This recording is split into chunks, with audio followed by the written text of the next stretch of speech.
2 वर्षापूर्वी ज्यावेळेला मी पुणे जिल्ह्याचा पालकमंत्री होतो त्यावेळेला सोहेल शर्मा नावाचे एक डीसीपी होते, जे आधीच्या 14 ते 19 मध्ये कोल्हापूर आणि सांगलीत माझ्याबरोबर काम त्यांनी केल्यामुळे आमच्या दोघांच्या बोलण्यातून ही कल्पना इव्हॉल्व झाली की बा चोरी झाल्यानंतर ती सापडते, मग ती इंडिव्हिज्युअल त्याला पोलीस स्टेशन बोलवून आपण देतो.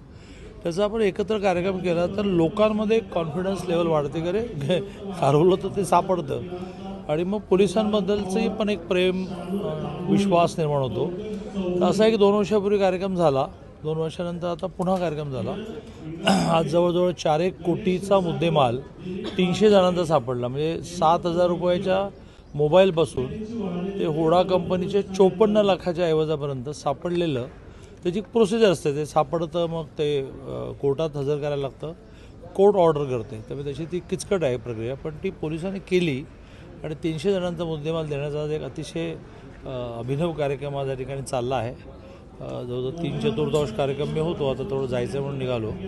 मी पुणे पोलिसांचं खूप मनापासून अभिनंदन करेन आणि नागरिकांना या निमित्ताने आवाहन करेन की आपणही यापुढे आता अलर्ट व्हायला पाहिजे की एखादी घटना डोळ्याला दिसली, कानाने ऐकली तर ती लगेच कुठेतरी कन्व्हे करायला पाहिजे. फर्ग्युसन रोडला, जंगली महाराज रोडला मोठ्या प्रमाणावर फेरीवाल्यांमध्ये बांगलादेशी आहेत आणि आपण खुलेआम त्यांच्याकडून खरेदी करतो. आपण पहिला तर निर्णय करू की नाही आम्ही यांच्याकडून खरेदीच करणार नाही, मग आम्ही पोलीस स्टेशनला कळू की बांगलादेशी दिसत आहेत.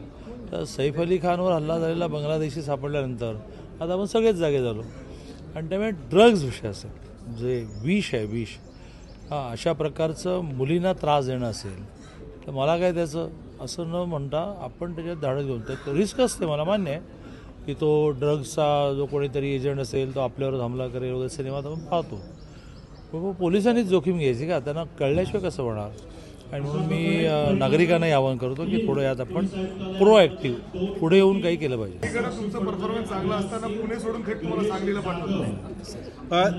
मतदान किती झालं, लीड किती होता यावर जबाबदाऱ्या ठरत नसतात. मी आता अलीकडे एक आठवड्या 10 दिवसात 15 दिवसात सगळ्या ग्रुपमध्ये वेगवेगळ्या वेळेला एकच शब्द वापरतो, तारतम्य. तारतम्याचा अर्थ असा आहे की सब घोडे 12% नाही, त्या घटनेप्रमाणे निर्णय करणं. तसं पुणे जिल्ह्यामध्ये म्हणजे मुंबईमध्ये स्वतः देवेंजीने, म्हणजे त्यांनी गडचिरोली जिल्हा घेतल्याबरोबर पण ते मुंबईत आहेत, पुण्याकडे देवेंजी अजितदादा लक्ष घालत आहेत. असं त्या जिल्ह्याच्या आवश्यकतेप्रमाणे तारतम्य ठेवून निर्णय होत असतात आणि त्याहीपेक्षा चांगला शब्द वापरला, समजदारीवर निर्णय होतात. तर ही समजदारी आहे की आपल्या मुख्यमंत्र्यांनी काही ठरवलं आहे त्याला काही लॉजिक आहे.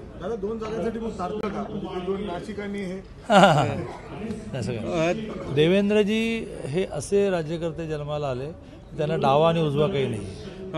दादा, पुण्याचे पालकमंत्री आहेत अजित पवार यांनी पुणे पोलिसांच्या कार्यपद्धतीवर मध्यंतरी टीका केलेली आहे. आपल्याला काय वाटते की पुण्यातली गुन्हेगारी रोखण्यासाठी पुणे पोलीस सक्षम आहे? नाही, दादांनी टीका करताना दादांचे उद्देश असा नव्हता की पुणे पोलीस यशस्वी झालं नाही. दादांचं म्हणणं एवढंच होतं की हे जरा आणखीन इफिशियन्सी वाढवली पाहिजे आणि दादांनाही मान्य आहे की थोडी आपणही यांच्याकडे लक्ष दिलं पाहिजे. यांची वाहनं, यांची साधनं हे सगळं अपडेट केलं पाहिजे. CCTV म्हणजे मी CCTVच्या एका फार मोठ्या कंपनीमध्ये परवा त्या मालकाच्या आग्रहामुळे गेलो. कमाल आहे, कमाल, अक्षरशः टेक्नॉलॉजी कमाल आहे.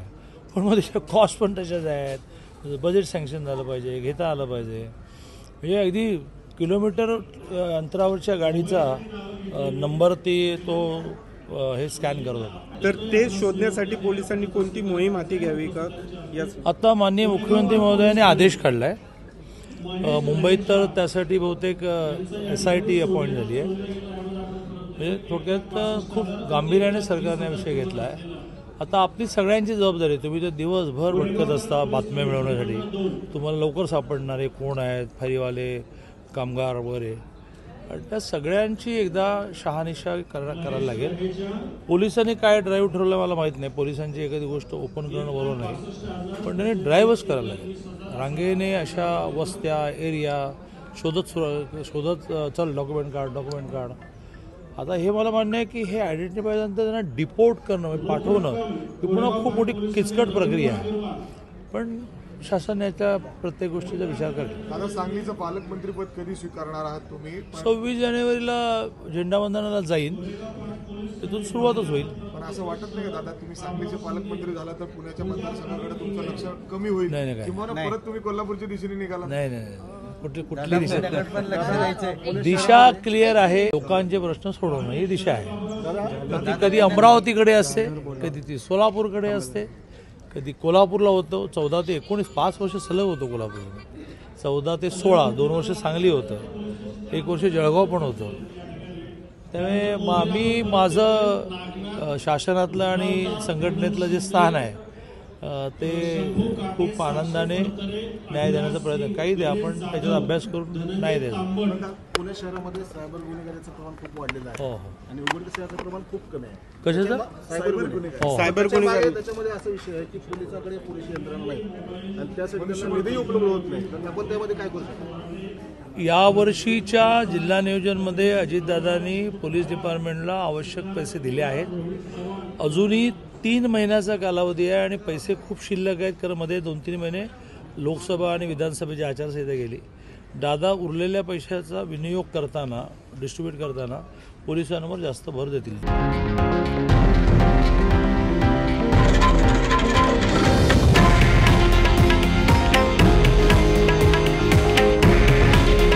हे आहे देशातील नंबर 1 न्यूज नेटवर्क आणि आपण पाहत आहात TV9 मराठी. काळजी तुमची, हित महाराष्ट्राचं.